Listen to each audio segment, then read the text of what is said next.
ക്രമം നോക്കിക്കഴിഞ്ഞാൽ ഭക്ഷണത്തിൽ നിന്നും രക്തത്തിലേക്ക് കൊളസ്ട്രോൾ വരുന്നത് വെറും 15% മാത്രമാണ്. ബാക്കി കൊളസ്ട്രോൾ ലിവറിൽ നിന്നാണ് മാനുഫാക്ചർ ചെയ്യുന്നത്. അതായത് 85% കൊളസ്ട്രോൾ ബ്ലഡിലേക്ക് വരുന്നത് ലിവറിൽ നിന്ന് തന്നെയാണ്. അതുകൊണ്ടാണ് ഈ പഠനം പറയുന്നത് നമ്മൾ ഭക്ഷണം എത്ര കഴിച്ചാലും ഈ 15% രക്തത്തിൽ വരുള്ളൂ. ഇനി അത് കുറഞ്ഞു പോയാൽ ലിവർ അത് കോമ്പൻസേറ്റ് ചെയ്ത് കൂടുതൽ ബ്ലഡിലേക്ക് എത്തിക്കും എന്നുള്ളതാണ്. റെണൈ മെഡിസിറ്റിയില് ഇന്റർവെൻഷണൽ കാർഡിയോളജിസ്റ്റ് ഡോക്ടർ ഷഫീഖ് റഹ്മാനാണ്. ഇപ്പൊ സോഷ്യൽ മീഡിയയിൽ പ്രചരിക്കുന്ന ഒരു വലിയ വാർത്തയുണ്ട്, കൊളസ്ട്രോൾ അങ്ങനെ ആരോഗ്യത്തിന് വലിയ പ്രശ്നങ്ങളൊന്നും ഉണ്ടാക്കുന്നില്ല എന്നുള്ളത്. എന്താണ് ഇതിന്റെ സത്യാവസ്ഥ?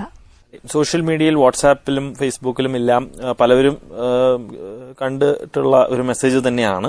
അതായത് ഇനി തൊട്ട് അമേരിക്കൻ യൂണിവേഴ്സിറ്റികൾ ചിലവർ പറയുന്നു കൊളസ്ട്രോൾ ഇനി പ്രശ്നക്കാരനല്ല, പണ്ട് ഉണ്ടായിരുന്ന ആ തിയറി എല്ലാം തെറ്റാണ് എന്നുള്ള രീതിയിൽ. അതുകൂടാണ്ട് വേറെ പല കാര്യങ്ങളും അതിൽ പരാമർശിക്കുന്നുണ്ട്. അതിലെ സത്യാവസ്ഥ അതൊരു അർദ്ധസത്യം പോലെയാണ് ആ മെസ്സേജ് നിൽക്കുന്നത്. ഒരു കാര്യത്തിൽ തർക്കമില്ല, ഭക്ഷണത്തിൽ കഴിക്കുന്ന കൊളസ്ട്രോൾ വലിയ ഹാനികരമല്ല എന്നുള്ള ആ പഠനത്തിൽ കാണിക്കുന്ന റിപ്പോർട്ട് കറക്റ്റ് തന്നെയാണ്. പക്ഷെ നമ്മുടെ വിഷയം ഭക്ഷണത്തിൽ അടങ്ങിയിട്ടുള്ള കൊളസ്ട്രോൾ മാത്രമല്ല, നമ്മുടെ വിഷയം രക്തത്തിൽ അലിഞ്ഞിരിക്കുന്ന കൊളസ്ട്രോൾ ആണ്. ഇപ്പോഴും രക്തത്തിൽ അലിഞ്ഞിരിക്കുന്ന കൊളസ്ട്രോൾ കൂടുതലാണ് എങ്കിൽ അത് ശരീരത്തിന് ഹാനികരം തന്നെയാണ്. അപ്പൊ അതിന്റെ രണ്ടാമത്തെ ചോദ്യം തീർച്ചയായും കരുതേണ്ടത് രക്തത്തിലുള്ള കൊളസ്ട്രോൾ എവിടെ നിന്ന് വരുന്നു എന്നുള്ളതാണ്. അത് ഈ പറഞ്ഞ ഭക്ഷണത്തിൽ നിന്ന് മാത്രമല്ല, ശരീരത്തിന് സ്വന്തമായി കൊളസ്ട്രോൾ മാനുഫാക്ചർ ചെയ്യാനുള്ള കഴിവുണ്ട്. അത് മാനുഫാക്ചർ ചെയ്യുന്ന ഒരു അവയവമാണ് ലിവർ. ക്രമം നോക്കിക്കഴിഞ്ഞാൽ ഭക്ഷണത്തിൽ നിന്നും രക്തത്തിലേക്ക് കൊളസ്ട്രോൾ വരുന്നത് വെറും 15% മാത്രമാണ്. ബാക്കി കൊളസ്ട്രോൾ ലിവറിൽ നിന്നാണ് മാനുഫാക്ചർ ചെയ്യുന്നത്. അതായത് 85% കൊളസ്ട്രോൾ ബ്ലഡിലേക്ക് വരുന്നത് ലിവറിൽ നിന്ന് തന്നെയാണ്. അതുകൊണ്ടാണ് ഈ പഠനം പറയുന്നത് നമ്മൾ ഭക്ഷണം എത്ര കഴിച്ചാലും ഈ 15% രക്തത്തിൽ വരുള്ളൂ. ഇനി അത് കുറഞ്ഞു പോയാൽ ലിവർ അത് കോമ്പൻസേറ്റ് ചെയ്ത് കൂടുതൽ ബ്ലഡിലേക്ക് എത്തിക്കും എന്നുള്ളതാണ്.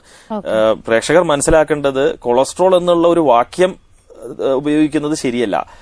ഭക്ഷണത്തിലെ കൊളസ്ട്രോൾ കുഴപ്പമില്ല, പക്ഷെ രക്തത്തിലെ കൊളസ്ട്രോൾ ഇപ്പോഴും പ്രോബ്ലം തന്നെയാണ്. ഓക്കെ, ഇപ്പോ നമ്മുടെ കൊളസ്ട്രോൾ എന്ന് പറയുമ്പോഴത്തേക്ക് എല്ലാവർക്കും അറിയാം. എന്താണ് ഇതില് ഇതിന്റെ ഒരു ധർമ്മം എന്നുള്ളത് പല ആളുകൾക്കും അറിയില്ല. എല്ലാവരിലും കൊളസ്ട്രോൾ ഉണ്ടല്ലോ, എന്താണ് അതിന്റെ ശരിയായ ഒരു ഫംഗ്ഷൻ എന്താണ്? കുറെ പഴി കേട്ടിട്ടുള്ള ഒരു വാക്കാണ് കൊളസ്ട്രോൾ. പലവരും എനിക്ക് കൊളസ്ട്രോൾ ഉണ്ട്, ഈ കൊളസ്ട്രോൾ ഉണ്ടായിരുന്നില്ലെങ്കിൽ എനിക്ക് എത്ര നല്ലതായിരുന്നു എന്ന് സംസാരിക്കുകയുണ്ടായി. പക്ഷേ കൊളസ്ട്രോളിന് ശരീരത്തിൽ വളരെ പ്രധാനമായ പങ്കുണ്ട്. പ്രധാനമായും നമ്മൾ എല്ലാ കോശങ്ങളുടെ കവറിംഗ് കൊളസ്ട്രോൾ വെച്ചിട്ടാണ്. ഒരു കവറിംഗ് ഇല്ലാതെ ഒരു കോശത്തിന് പെർഫോം ചെയ്യാൻ പറ്റില്ല. എന്ന് വെച്ചാൽ ജീവൻ നിലനിൽക്കുന്നുവെങ്കിൽ കൊളസ്ട്രോൾ ഇല്ലാതെ നടക്കില്ല എന്നുള്ളതാണ്. കൂടാതെ വേറെ പ്രവർത്തനങ്ങൾ, അത് ചില ഹോർമോണുകൾ കൊളസ്ട്രോൾ റോ മെറ്റീരിയൽ ആയിട്ടാണ് ഹോർമോൺ പ്രൊഡക്ഷൻ ബോഡിയിൽ നടക്കുന്നത്. ഇങ്ങനെ പ്രധാനപ്പെട്ട ഫങ്ഷൻസ് കൊളസ്ട്രോൾ ഉണ്ടെങ്കിൽ പോലും ഒരു പരിധിക്കപ്പുറം കൊളസ്ട്രോൾ ബ്ലഡിൽ കൂടുതൽ വന്നു കഴിഞ്ഞാൽ അത് ഒരു കൂടുതലായാൽ അമൃതം വിഷം എന്ന പോലെ അത് ശരീരത്തിന് ഹാനികരമായ ഒരു സിറ്റുവേഷനിലേക്ക് മാറിച്ചേരുകയാണ്. അപ്പോഴാണ് കൊളസ്ട്രോൾ വില്ലനാവുന്നത്. എങ്ങനെ ഇപ്പൊ നമുക്കിപ്പം രക്തത്തിൽ നിന്നുള്ളതാണെന്നോ അല്ലെങ്കിൽ സാധാരണ ഒരു മനുഷ്യനെ സംബന്ധിച്ച് നമ്മൾ ഇങ്ങനെയൊന്നും ചിന്തിക്കില്ല, ഭക്ഷണത്തിൽ നിന്നുള്ളതാണോ അങ്ങനെയൊന്നും ചിന്തിക്കാറില്ല. പക്ഷെ ഭക്ഷണത്തിൽ നിന്ന് വരുന്ന ആ കൊളസ്ട്രോൾ നമുക്ക് കൺട്രോൾ ചെയ്യാൻ പറ്റും. എങ്ങനെയാണ് അത് ഒരു വില്ലനായി മാറുന്നത് ഭക്ഷണത്തിൽ നിന്നുള്ളത്? ചിന്തിക്കേണ്ട സമയം തന്നെയാണ്. ഭക്ഷണത്തിൽ എത്ര കൊളസ്ട്രോൾ, ഇപ്പൊ വിദേശ രാജ്യത്ത് നിങ്ങൾ നോക്കിക്കഴിഞ്ഞാൽ ഒരു ശരാശരി അവിടുത്തെ ഒരു പൗരൻ ഒരു സൂപ്പർ മാർക്കറ്റിൽ പോയി ഒരു ഭക്ഷണ സാധനം വാങ്ങിക്കുകയാണെങ്കിൽ അവർ ആദ്യം അതിന്റെ ലേബിൾ നോക്കും.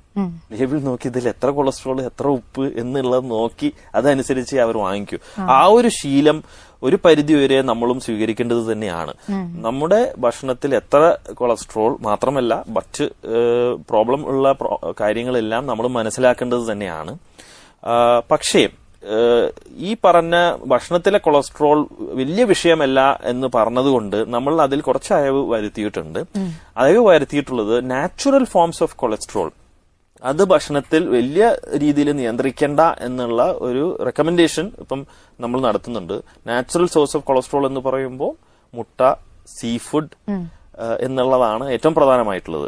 അതും ഒരു പരിധി വരെ, ആഴ്ചയിൽ ഒരു 5 തൊട്ട് 7 മുട്ട വരെ കുഴപ്പമില്ല എന്നുള്ളതാണ് ഇപ്പോൾ പറയുന്നത്. പണ്ട് മുട്ട കഴിക്കാം പക്ഷെ ഉണ്ണി ഉപയോഗിക്കാൻ പാടില്ല എന്നുള്ളതൊക്കെ ആയിരുന്നു റെക്കമെൻഡേഷൻ. അതൊക്കെ മാറി ഉണ്ണി ഉൾപ്പെടെ 5 തൊട്ട് 7 മുട്ട വരെ ഇപ്പം ആഴ്ചക്കണക്കാണ് അതിൽ കഴിക്കാമെന്നുള്ള രീതിയിലേക്ക് നമ്മൾ പഠനങ്ങൾ നമ്മളെ നയിക്കുകയാണ്. ഓക്കെ. അതേപോലെ തന്നെ നാച്ചുറൽ ഫോംസ് ഓഫ് കൊളസ്ട്രോൾ ആയിട്ടുള്ള non veg items like even for beef for that instance നമ്മുടെ കേരളീയരുടെ പ്രധാനപ്പെട്ട ഭക്ഷണ പദാർത്ഥമാണ്. അതുവരെ നാച്ചുറൽ ഫോമിലുള്ള സീ ഫുഡ്, പ്രോൺസ് അതും കുഴപ്പമില്ല എന്നുള്ളതാണ് പറയുന്നത്. പക്ഷെ അത് പാചകം ചെയ്യുന്ന രീതി അനുസരിച്ചിരിക്കും. കാരണം നാച്ചുറൽ ഫോം എന്ന് പറയുമ്പോൾ നമ്മൾ അങ്ങനെയല്ല ഇത് ഉപയോഗിക്കുന്നത്. അതിൽ പാചകം ചെയ്യുന്ന രീതിയിൽ വിഷയങ്ങൾ ഉണ്ട് എങ്കിൽ അതൊരു വില്ലനായി മാറാം. അപ്പോൾ ഭക്ഷണത്തിന്റെ കൊളസ്ട്രോളിന്റെ അളവും അത് പാചകം ചെയ്ത് കഴിഞ്ഞിട്ടുള്ള അതിന്റെ എന്താണ് അതിന്റെ സ്ഥിതി, അതും ഇതിൽ ഒരു ഘടകം തന്നെയാണ്. ഓക്കെ.